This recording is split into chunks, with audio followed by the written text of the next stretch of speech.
Thank you, Jim, for being part of our conversation today on the Spirit-Led Discipleship podcast. I'm really, really excited. I've been looking forward to this conversation all month. I want to pick your brain on so many things.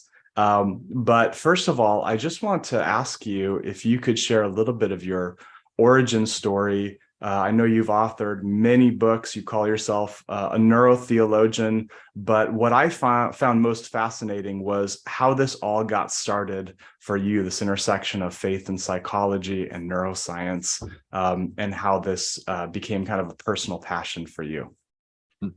Yeah, well, I grew up in South America in the high Andes where my parents were missionaries, and it was during a time of civil war, kind of violence anyway, sort of like Rwanda. And so when I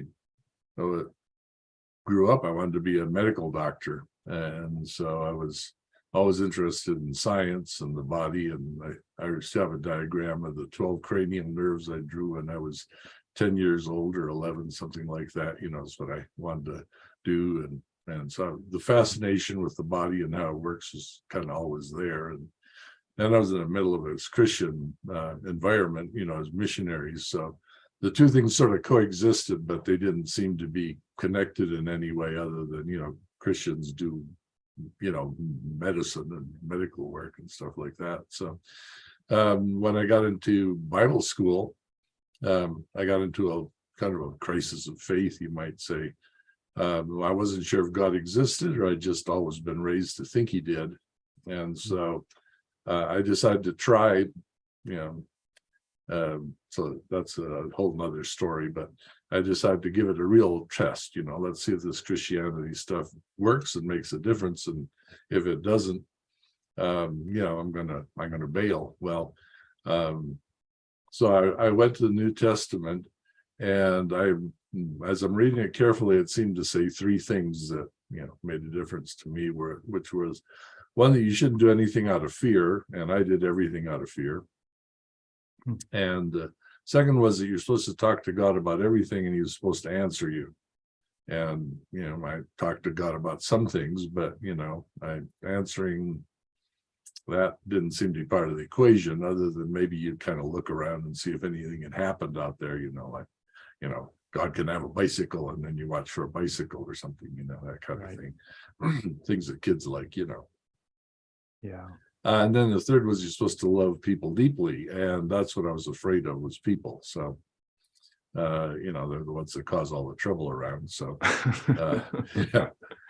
So when I began to do that, I began to find these thoughts in my mind when I would talk to God about something, and a thought would come back to me, and it was like, whoa, hadn't thought of that before. And so there did seem to be some kind of interaction. And so I decided to interact with him about fear. And he started clearing up my fears, and I went, whoa, this is great. Wow. Who'd have believed this? And then one day I was encountered a woman who was in a fetal position, which is actually what I know now to be a post-traumatic reaction to infant level stress. And so she was all curled up and non-responsive. And I said, Jesus, help, so because I was just talking to him. And she opened her eyes, and whatever her trauma was had suddenly been healed. Wow. And I thought, whoa, how did that happen? What was going on there? So I switched my major from medicine to religious studies and to psychology. And psychology explained how she got in a fetal position, but not how Jesus helped, changed it. And the religious studies didn't really explain that either. It seemed to be like, here's all of the different things people believe, but how is it that sometimes God does something? Well, there's a great debate about whether he still did anything or not. That kind of was close as I got. So I went into psychology trying to find the answer to this. And eventually, Jane Willard, Dallas Willard's wife, said, don't know if I should tell you this because you're a psychologist, but down at my end of the hall, we're inviting Jesus in, and people are getting healed. So, that led from one thing to another, to some people that didn't seem to get healed. And, I began to ask Jesus, what do we need to know about this? And what it should appear, but the science of joy and the brain. And it turns out that the people who couldn't hold on to their healing were actually very low joy and had, very little sense of self. And so then suddenly, how do you develop a good, joyful sense of self became, the path out of the people who weren't doing well with their recovery. And that's kind of how you might say God kind of wove it all together, at least externally for me. Yeah, there's a couple of things that you said that I wanted to just revisit. One was you talked to God about everything, and I found that to be really, really helpful to me. And you expected a response. And it seems like, because I always get this question, how do you know if it's God? And that's a question that I think about all the time myself. And so I guess what I heard you say is, well, these were very unusual thoughts. They're not thoughts that I would normally come up with myself. Is that how you would say you knew it was God? Well, yeah, there's quite a little series of tests. The point is, of course, to begin with, that anytime something comes into your mind is always on and thinking, right? So it's always partly you. Right. And if there's something additional to you is what we're looking for. So I like to talk about it as thoughts with God content in it, as opposed to something that is just like, this is only God, none of me, because you don't find anything that's all God and none of you, or you wouldn't pick it up, Right. Well, and you even talked about yeah. this idea of thought rhyming in some of your work, and creating a mutual mind state with God. I wonder if that comes to bear in this as well. I think it does, because the mutual, the way we understand what another mind is thinking is through a mutual mind state in the right side of the brain up in the cingulate cortex. And that always is a mixture of me and this other mind thinking together. And I think what God wants us to do is to think his thoughts with him. So we learn to think about things the same way, when I'm teaching, I like to play in a band, and when we're playing music together, when we're thinking about the song the same way, it comes out really nice. We're each putting in our part, but it's part us and it's part them. And I think thinking with God is a bit that way too. But one way you can look for God's content is, it should just strike you as true, going back to the old theophostic roots of some of the stuff that Carl Lehman and I got started together in. Things that God says strike you as true, which is part of shalom, where it just makes total sense. It also feels peaceful, like, that's really, I just know that's right. There's a knowing about it. Now you can fool yourself with a little narcissism to anything that agrees with you. But the thing about thinking is, I can feel myself start to think of something.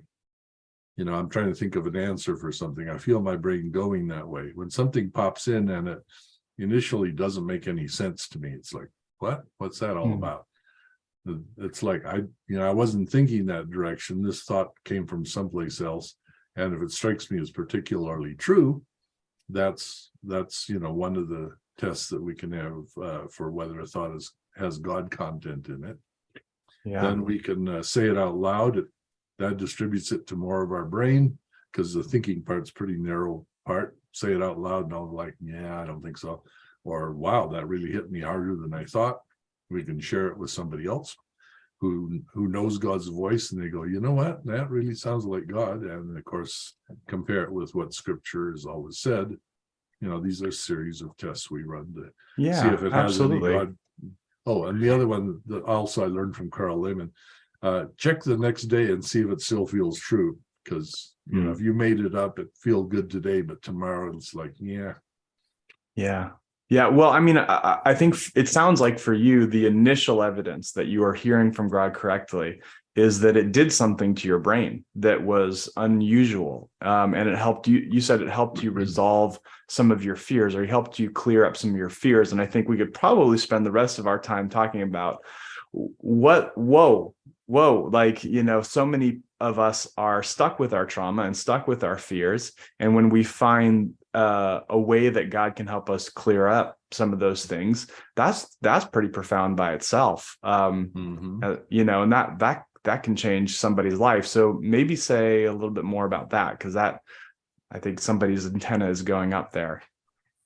Yeah.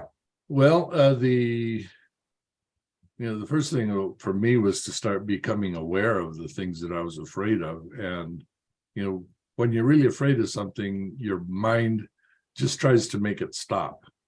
And so it pretty much sticks you in the back of your brain, which isn't very creative or mind problem solving. So if you can share it with another person or another mind, in this case, God, and start thinking about it together, it makes you curious about alternatives. And so, well, here's an example. I like this one. Just a second, I'm going to clear my. So I was with my uncle, who had a brand new car. Now, our family's never had brand new cars, and he wanted to go fishing, and we didn't have any bait, and we're on a dirt road, and it was really muddy. And I said, "Oh man, if we go into town to get some bait, your new car is going to get all muddy." And he looked at me and he said, "Then we could wash it." And that's the kind of alternative, never crossed my mind that, you'd have like this happy alternative, like, so somebody might be upset with me, and God would say, yeah, and then we could resolve that. We could help them. We could help you. Like, oh, really?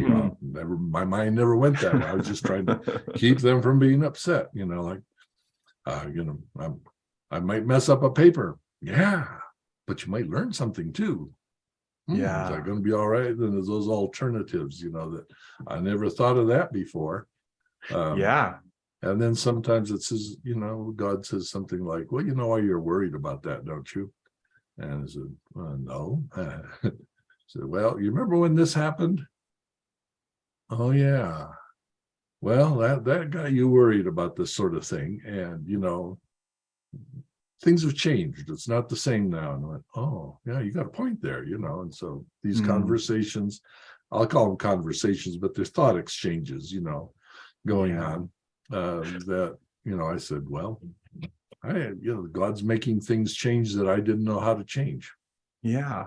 Well, and that's beautiful. I think I want to jump into attachment here right away, because one of the things that would require, it strikes me, would be a secure base of attachment with God, where you feel like no question is off limits, or God can reliably speak to me without throwing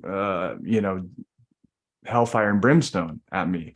That sort of safe base in distress, and also a base of exploration. And so I want to talk about the audacity of believing that God is a secure attachment figure, and that he is actually not going to leave us or forsake us, and that we actually can have a safe two-way relationship with him. Well, all the insecure attachments are fear-based. And so if God's telling me not to be afraid of anything, how can he motivate me out of fear?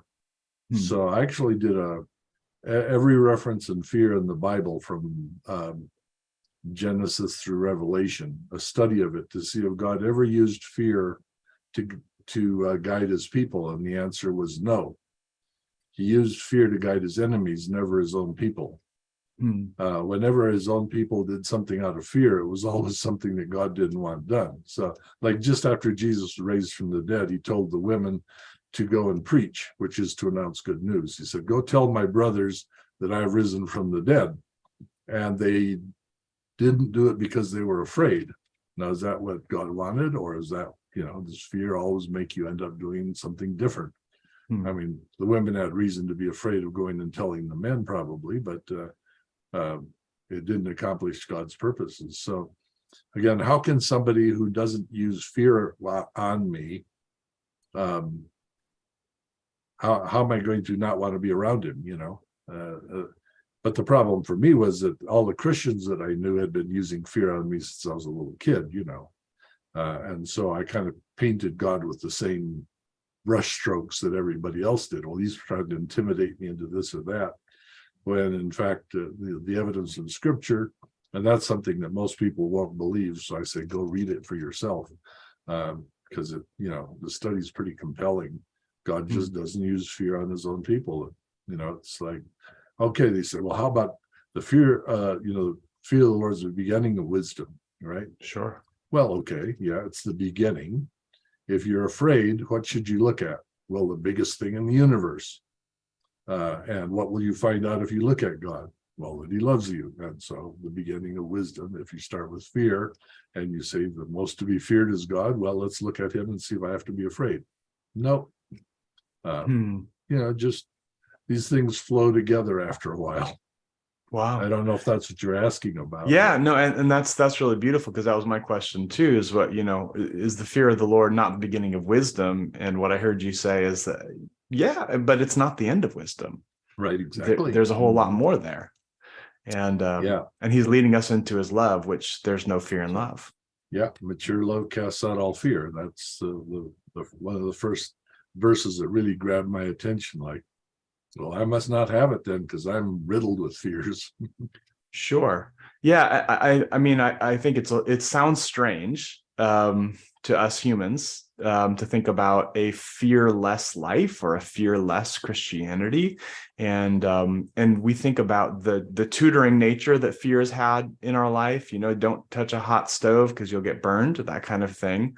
And so how do you balance wisdom and the wisdom that fear brings with the reality that God is calling us into a fearless life?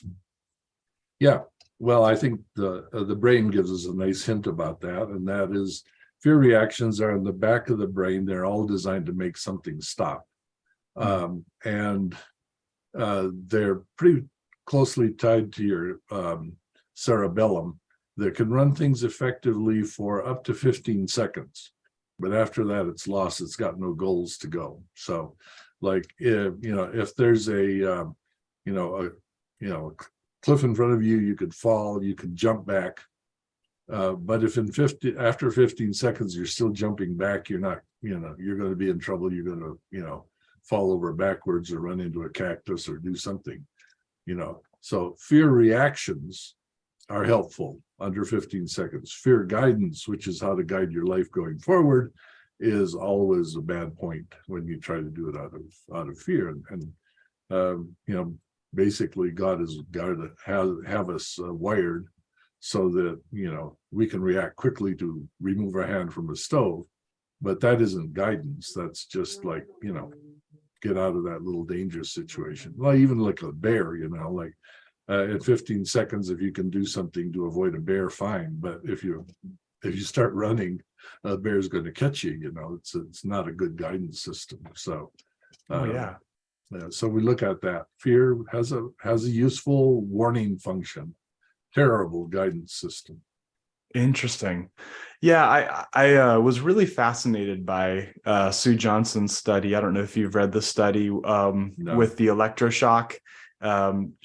She subjected her subjects to potential shock in their ankle. And she would show a red X on a computer screen when a shock may or may not be coming, a 50-50 chance.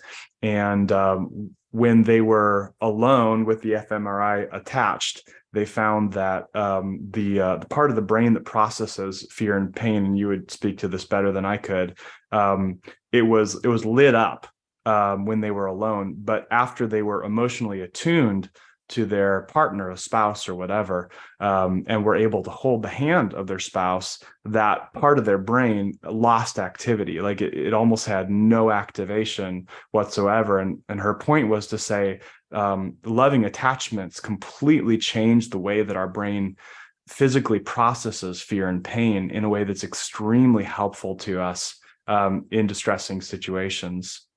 Yeah, and in fact, I mentioned to you before the show that I just come back from the Ukraine and doing trauma recovery and trauma prevention work over there.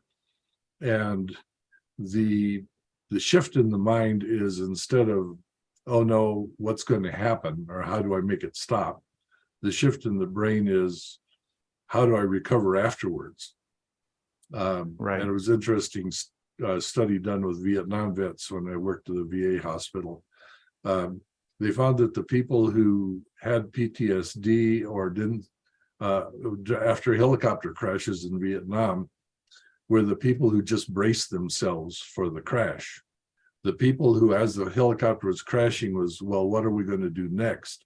They seem to avoid PTSD. So they're not thinking about, how do I make this thing stop? Because you can't stop a helicopter from crashing. But if you're thinking about what do we do next, it actually keeps you out of that. And that's that holding someone's hand, what will happen after the shock becomes more important than, will it happen or not? And it's, well, I'll have comfort. I'll have someone with me. I won't be alone.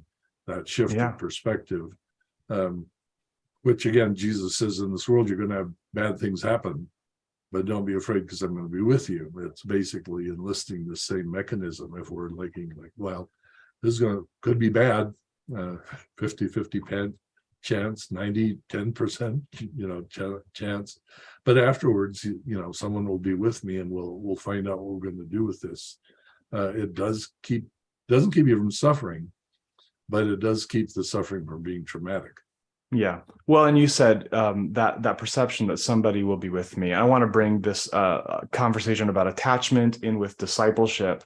You talked about maturity, like Christian maturity, needing to encompass human maturity. They need to be kind of co-current. They need to happen together. And you talked about again. I love that. Like Christian maturity and human maturity, you say, is the ability to be yourself in any and every situation.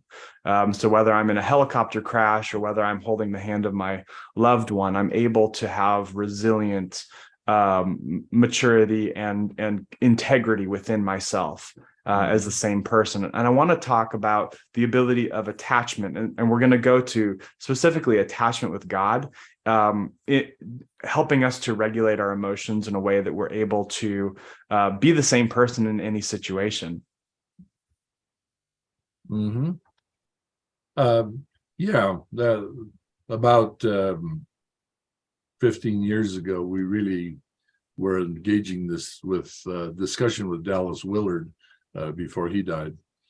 And, because he's talking about a lot about the spiritual formation. And again, we were finding that spiritual formation wasn't always sustainable with everyone. And so again, we were looking at these people that couldn't seem to sustain their spiritual, it worked, sometimes it didn't, but it didn't last. And for other people, it was like, wow, this is the greatest thing in the world. And it turns out the people with secure attachments were building on an identity that had some maturity. Like, I know who I am. I know how to stay myself during suffering, during hard things. The brain has 7 painful kinds of emotionally painful kinds of things like anger, fear, sadness, and disgust, and shame, and attachment pain, loss of somebody, which is a little different than the other ones, but it's still painful. And if I know how to stay myself under those things, then you can add to that the spiritual maturity part, which is, well, now that I know how to be myself, can I be a bigger self than humans usually are?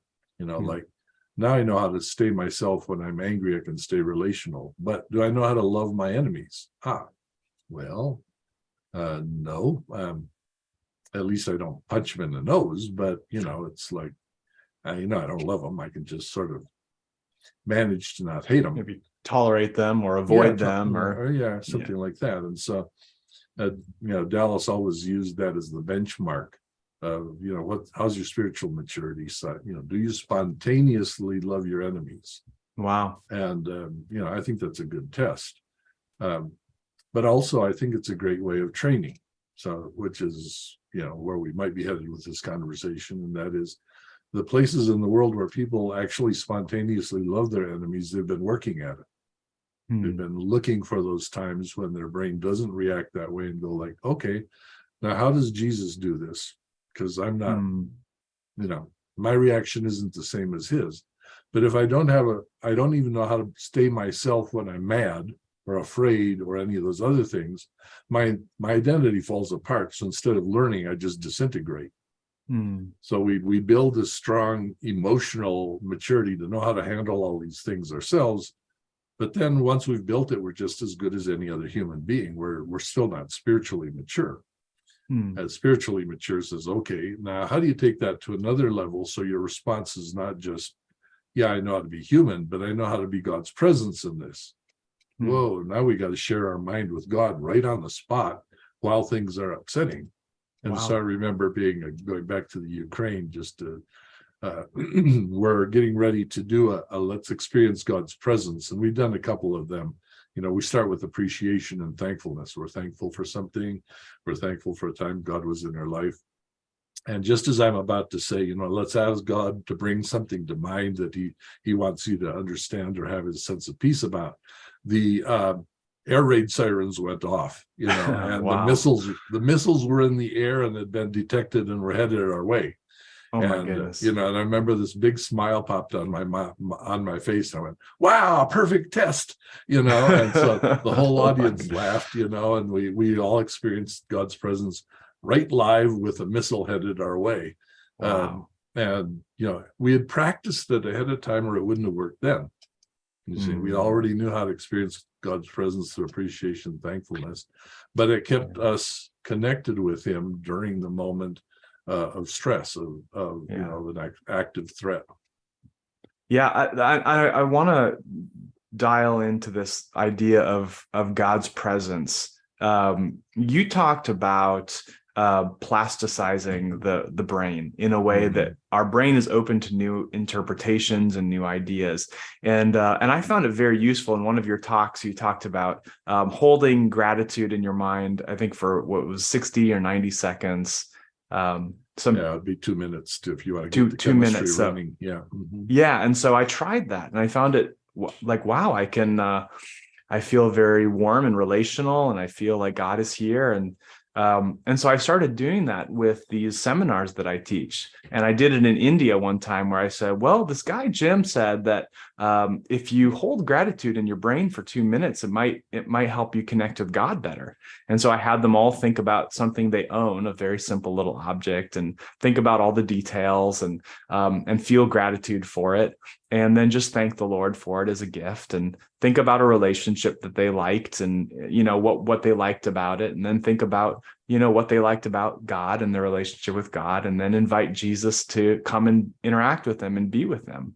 And I said, just out of curiosity, just for fun, how many of you have a sense like God is really close to you right now? And every one of them raised their hands. And I went, well, that's really unusual. It sure is. Yeah. And I said, well, what does it feel like? And one person said, well, it feels like warmth going through my whole body. Another person said, it feels like there's this pool of warm liquid on top of my head. Another person said, it feels like I'm being lifted off my feet or elevated, or I feel like just getting a good hug. And I said, wow, all these people are experiencing God. And there's no incense, there's no music, there's no candles. It's just appreciation, just gratitude. And so, that really, really drove home for me the power of deliberate appreciation and gratitude in connecting with God's presence. And I've used that over and over and over again with myself and with people. Just curious, your experiences with that. And thank you for saying that, because that really helped me. Yeah, they're very parallel to yours, including the almost universal 100%. I'm feeling something. The rare exceptions tend to be pastors, and the reason that pastors have a harder time is they have more anxiety about it. They're like, "Am I really? Is this really God? Is there? Can I prove it?" And that's the thing about the right hemisphere of the brain, which runs faster than conscious thought. You can't prove that what it's doing is right because you can't keep up with it, and so pastors, kind of torment themselves. But the same result, nearly 100%, especially in places where there aren't all kinds of critical voices in their heads. saying, yeah, I feel God's presence. It's warm. In some cases, it's like a cool breeze. Sometimes it's, I feel lighter. I feel, but they're feeling these sensations in their body. And one of the things people don't usually recognize is that we think about our genes or our DNA, our genes as something that passes traits to the next generation, which is true.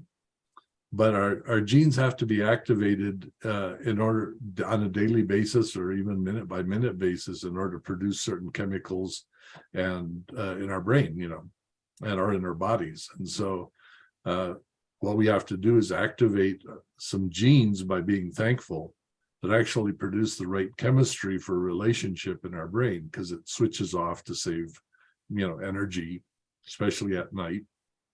So we don't wake it up that way. And that's one of the things I like to do first thing in the morning. It's a practice that Dallas Willard also used, but I had arrived at it from brain science. He arrived at it from spiritual formation. Start off with, before you get out of bed, spend 5 minutes being thankful. And in his case is specifically thankful to God. But even just being thankful about, this bed is cozy, the nice view out the window. There's my cat all curled up. Noticing the details. Yeah, that mindfulness. My kids are still asleep. Yeah. Oh, joy. The coffee maker started, whatever it is. All these things start the chemistry running. That is the chemistry of relationship, the chemistry of joy, the chemistry of being a happy human being instead of a depressed human being. So yeah, and then at that point, not the chemistry is on. It's like, you've had the feeling probably when you didn't fully wake up yet, like, what's going on? Where am I? There's a chemistry of waking up. There's a chemistry and entering into relationships also that we have to get going, or it just isn't working for me. And fear and anxiety don't produce that chemistry. Yeah. Well, I want to jump from there into your new book, which is called Escaping Enemy Mode. And I love this book. I love the title of this book. And it serves as sort of a counterpoint to this idea of relational mode, or having your relational circuits on. That's my perception. And so you talked about 3 sort of levels of enemy mode. And maybe just very briefly talk about those 3 levels. Sure. The brain has a experience processing pathway in the right brain that starts in the back and moves towards the front. So at the back of our experience is our attachment system. So the first way that enemy mode shows up is, the people around me, I just don't want to attach to. I don't want to connect to them. I don't anticipate, and that's almost always anticipation based on old experiences. I don't anticipate they'll be on my side. They won't be glad to be with me. They won't be interested. They won't find me fascinating. They won't value me. Or they'll be critical. I mean, just, something like that. So I'm just not going to connect with them. I'm not going to get in, get my hopes up, sort of the brain says. So we'll just get work done. We'll just concentrate on tasks. So that's already treating the world like an enemy. And the funny example for me is, of course, I write all those books on joy and stuff like that. And I'm sitting right where I usually do my writing, and just off to that side over there is the stairway coming down. My wife would used to come down and say hi to me, ask me, what do you want for lunch or whatever it was. And when she'd come down, I'd get annoyed. I'd like, you're interrupting all my important work writing about relationships. Right. Which is hilarious when you think about it, right? But my brain is basically in enemy mode. I'm seeing her arrival as an interruption of something, so she won't be on my side. So she used to come down and just stop down there and give me a moment to finish my sentence. And then I'd really appreciate that she'd let me finish my sentence. And so now I was in appreciation mode. So instead of starting out with like, what are you doing here? And what are you interrupting me? Like, yeah, thanks for doing that. What did you want? So little simple back of the Yeah. brain. So that idea of, I'm just trying to get stuff done. It's not personal, but I kind of want to, not be relational right now. That's simple enemy Yeah. mode. Yeah, And then you you're in talked my about, way. Yeah, yeah. And then if you didn't want to get run over, don't get in front of my car, exactly. I just don't, I care more about what I'm focused on rather than on the people in front of me. So Yeah. what about stupid enemy mode? And also I have to that's ask, second. why'd you call it stupid enemy mode? Well, because people spontaneously always say that. It's like, oh, that was stupid. Oh man, that was stupid. I shouldn't have done that. I shouldn't have said that. And like, yeah, or they'd look at somebody else and go like, that's really stupid. So it's a comment that everybody ever made about somebody else being in stupid enemy mode. I really thought the editors would make me pull it out of the book and change the title, but they never did. They might have thought it was stupid. Yeah, yeah. So I didn't think it survived the editing process, but that's what people spontaneously say. And what ends up happening is that halfway up in the cingulate cortex, your brain actually goes into a cramp by the intense emotions as they're getting stronger. And since acting like myself is way up the front, you now have all this energy and you've forgotten who you are. So you're going to do something that doesn't reflect your best self or your interests or your values. And you'll look back at it afterwards, it was stupid. I hope no one had their little cell phone out and took a video of that one right there. It's like, and so that was the brain basically needing to quiet. So again, a good way to quiet is appreciation, by the way. Good way to get out of simple enemy mode, appreciation. Good way to get out of this, quiet yourself and get some appreciation going. And when you really get mad, it's a little harder to do, but it's still the path out. And then if you get past that, then we get to the one that sort of scares most people, and rightly so, and that's intelligent enemy mode. And that's now I am looking for a way to take you out, to make you lose, to make you go down. It's also stupid, actually, because intelligent enemy mode, the brain switches into how do I make you lose instead of what do I really value and how do I get what I really want out of this. And so you look at political campaigns, most of the flyers that I get in the mail are how do you make your opponent lose? Here's all things that you should know about them so you won't vote for them. They're not actually what would be good for our country or good for our county or city. It's this guy should lose, shouldn't he?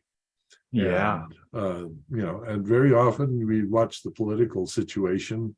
You watch a divorce, they're very busy trying to make their ex-partner lose in the divorce case. The only one who wins is the lawyers. They make off with all of the goods. Right. It's not in our best interest to make other people lose. Our best interests get lost in this intelligent enemy mode. It's the kind of stuff that goes behind wars. I watched a lot of that again in the strategies going on in the Ukraine, especially the ones being used by the Russians, where a lot of let's make people lose, and they're destroying all kinds of things that have value, like wiping out a town, and flattening every building in the town. Why do you do that? I mean, unless you're just focused on making other people lose, and that's that's one of the things that you have to fight against in an intelligent enemy mode, whether it's somebody on your team or someone at your school or your ex-wife or the political opponent.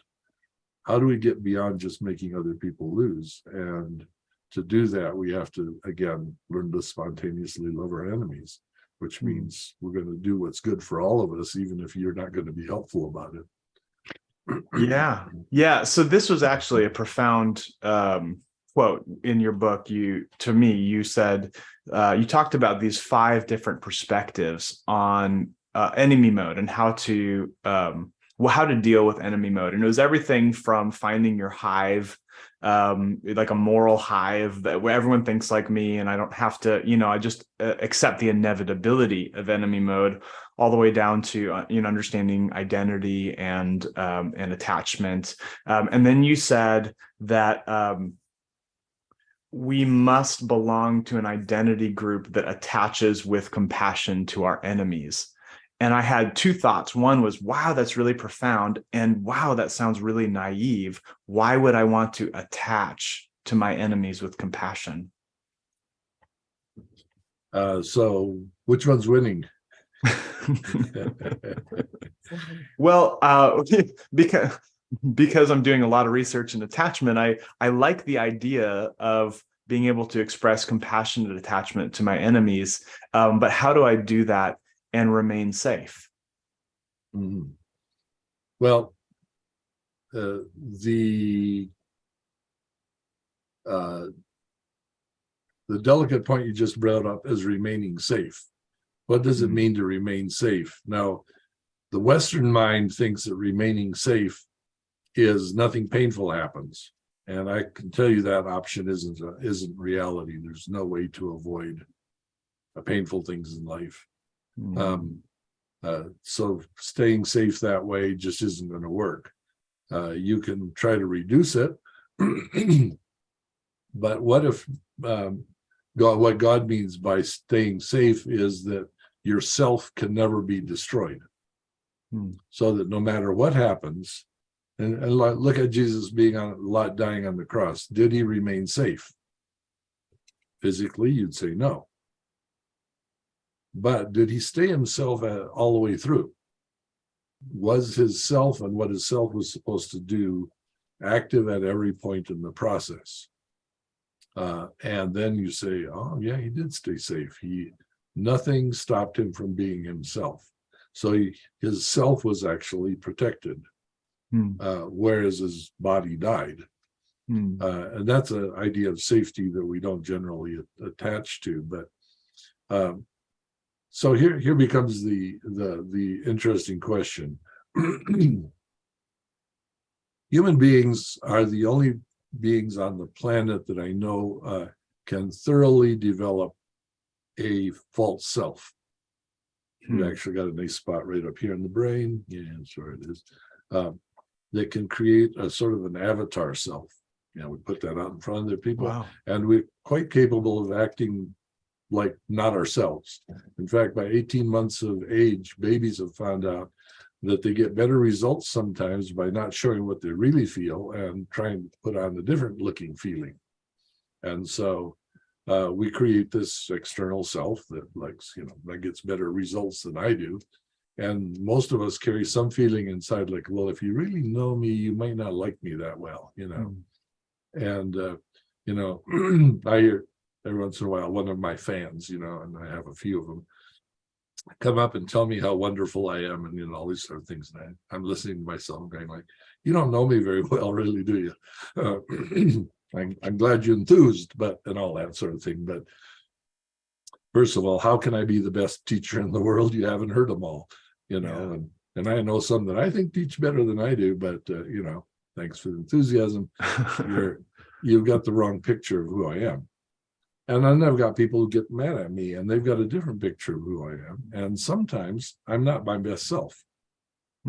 So if I'm going to love you, well, the first thing is, would God want us to love sin?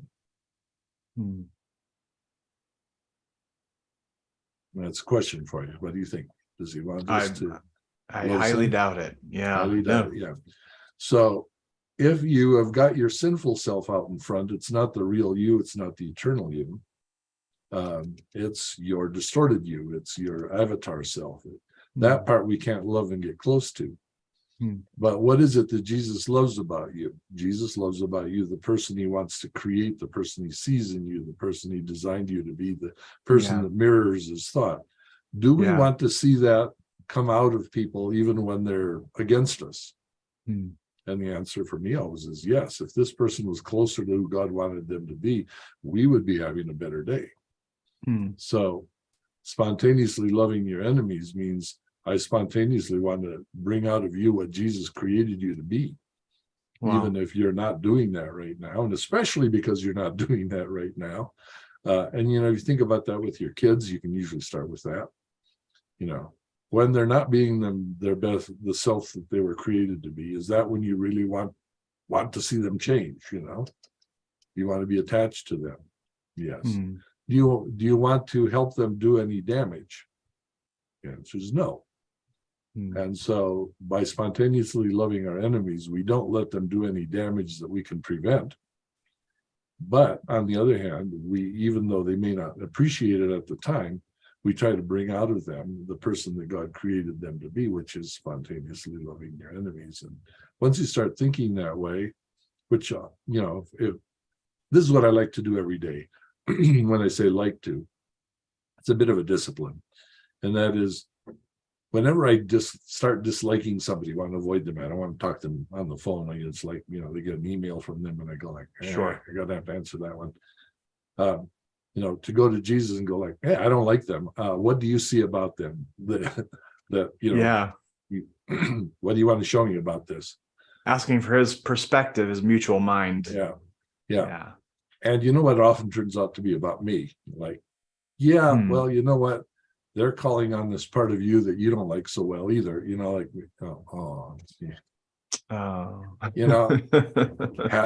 Have I got to heal and grow again? I guess so. And that's why I say it's a bit of a discipline, because at the time it isn't that pleasant. But as I do that, I find these spontaneously loving your enemies, like, wow, that person just, called me out right there. They're having a bad day. I wonder why God put me here on their bad day. And it's like spontaneously, I want to okay, I must be here for some reason. It's like, what will it be? And there's a fun little exercise I like to do with people. And I look down and you do the thankful thing first that you were just talking about for 2 minutes. Experience God's presence. Okay. Now share your face with Jesus and look at the person across from you. So I'd look at you like, yeah. It's a little strange doing it over a video link, but the funny thing is, if I share my face with Jesus and I start looking at somebody, I start to spontaneously love my enemies, not because I'm going to help them do any damage, because I'm going to try to prevent that if I can, which means I don't get in range of their attacks and stuff like that. But I begin to act in a way that will bring out, or at least offer an opportunity to bring out their best self. So what does that mean, share your face with Jesus? Do you imagine like looking at Jesus's face, or like him being your face? Well, I don't imagine it. Imagining runs in the conscious side, left side of your brain. It doesn't really get you there. But if you're actually feeling God's presence, so we go back to, if we were going to take 2 minutes right now and just feel God's presence, you would start feeling in your body what it's like to be in his presence. And you're starting to show, I would ask you, what kind of mood is Jesus in? Or if you weren't a Christian, I might say, what kind of mood is God in? And I go, likes me. So, all right. So let that expression be on your face. Now just look up like, this is the face the feeling I'm getting from the sense of God's presence. And it's some people get a visual. I almost never get a visual. But the whole sense of sharing this internal, okay, let that warm, peaceful, whatever, and when you look at somebody with that on your face, the expression just emerges. So it isn't something that I try. Imagining is way too slow, and I don't think too authentic, because you're going to likely put your Sunday school Jesus face on, like. Yeah, exactly. Well, it reminds me of the facial.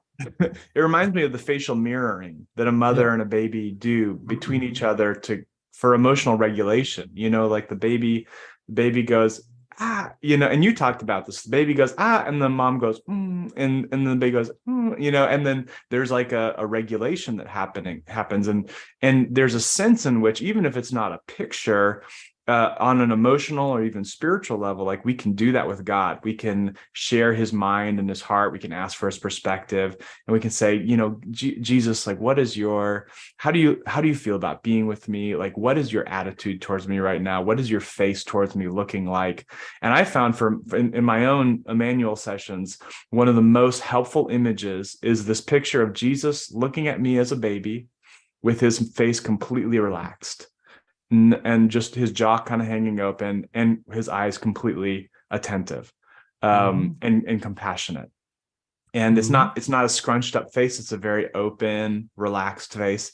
And then I look at that face and I go, oh, and then I look at the person I'm looking at and I go, oh, Exactly. and I relax. And, even when I just relax the muscles up here, my attitude starts changing. It's a very odd thing. Well, there's a very interesting experiment was done. They actually took sticks and maneuvered people, just so you just lay there, and they maneuvered people's faces into various expressions, and without telling what they were doing, they just pushed their faces around and they felt the emotion that went with that particular expression, even though they didn't know what was being done to their faces. So our bodies, by their very posture, do convey an emotion to us, and that relaxed, like, and if we can see that example, that helps us sort of mirror, and then we can present a different face to the people we're dealing with. Now, I'll admit that it's really hard for some people, and I can pretty much predict who they're going to be. There's a group of people that are going to have a happy face that they glue on in front of them no matter what. They're always like smiling and like, I used to have some people that we cataloged as smiling depressives. The more depressed they are, the bigger their smile gets, because it's a false face that goes on the front of them. And then there's some other people that you just look, they're poker facing it all the time. They live about 3 inches behind their face. And for them, it's like, I'm not venturing into my face. Are you kidding? And, you're going to have to do some talking with Jesus to, have you be in your face. But if we're going to actually be in the moment, and this thing about spiritual formation, most of its practices make room for us to be in our body in the moment. We don't, even with Emmanuel prayer, people who are not in their body when they're doing Emmanuel prayer don't find that the results lasted into the next day or two. They had a nice moment that went away because they weren't actually physically present when it happened. So the parts of your body that remember stuff when you're there go like, I don't have any memory of that. So you have. So they might be able to hear things, but they may not feel it or sense things. They picked it at the moment. They feel great, but the next day you bring up the same thing. Whatever the trigger was. Like if you're upset by men in authority, let's pick one. So you have this Emmanuel process with Jesus. He walks you through and heals a memory about you with men in authority. But the next day, when a man in authority shows up and you're actually in your body, it's like, I have the same reaction to them that I did before. And like, well, didn't I have this wonderful prayer yesterday about it? Like, yeah, but you weren't in your body when you did it. So now that you're in your body, it's like, I remember that yesterday, but it doesn't work. There's other ways to have, Emmanuel experiences go wrong, but that's one of them. We have to actually learn to live in our face if we're going to be in the present and express joy and build joy with others. And for some people, there's going to be some healing to do to get there. I notice more women tend to have the constantly smiley face, and more men tend to poker face it. But African American men, who are generally perceived as threats in our society, also have to often have a jovial outside self in order to keep people from seeing them as threatening, and for them to be present in their face is difficult for a whole different set of reasons. So and that's a whole nother episode. I want to talk to you about the cultural implications and how different people experience relational node around the world. And I know you have quite a lot of experience with that, but we're out of time for today. But I do want to ask you, and this is really the question that has been burning in my mind. Looking at all of your career, and also just your experience as a Christian, what are the 2 or 3 things that you do consistently, maybe even daily, that are the most helpful in connecting with God, in engaging your relational circuits? Something simple that people can start doing today. Yeah, well, to me, the most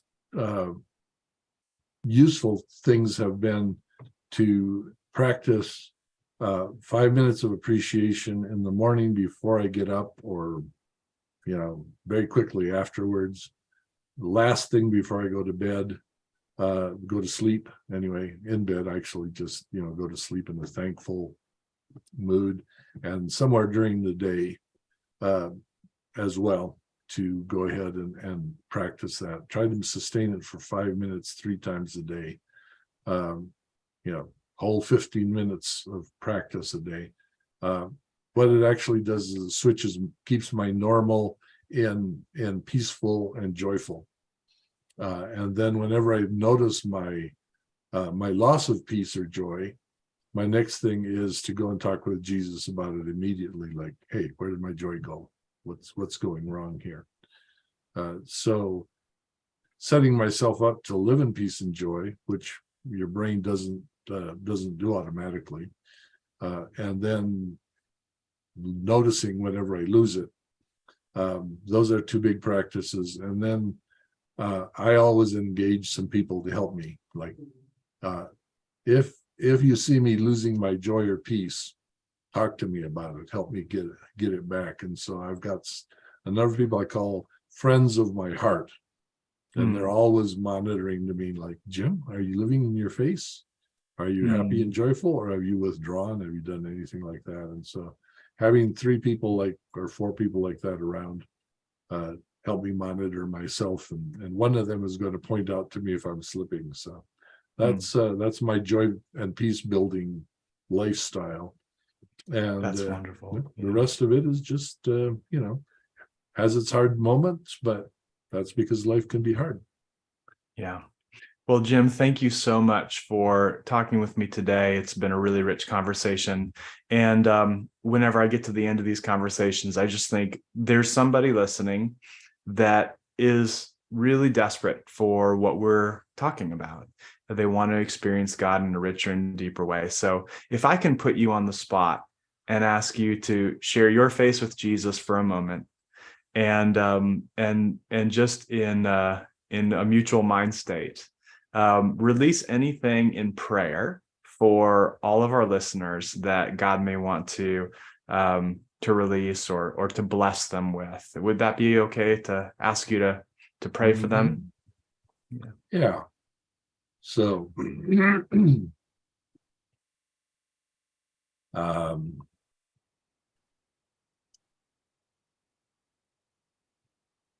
well, what I hear you thinking is that this doesn't all make sense, and it's hard to believe, and that's because it is. Jim and Nate have been explaining things as best they can, but I really know what you're thinking, God says, and I'd like you to just stop and notice the thought that I'm putting in your mind. Write it down, tell it to somebody, and let me interact with you. These things what God wants to invite you to do, and see what changes. Because one of the favorite verses everyone has, I know the plans I have for you, and it's a verse about hard times, and they're for good. So explore it.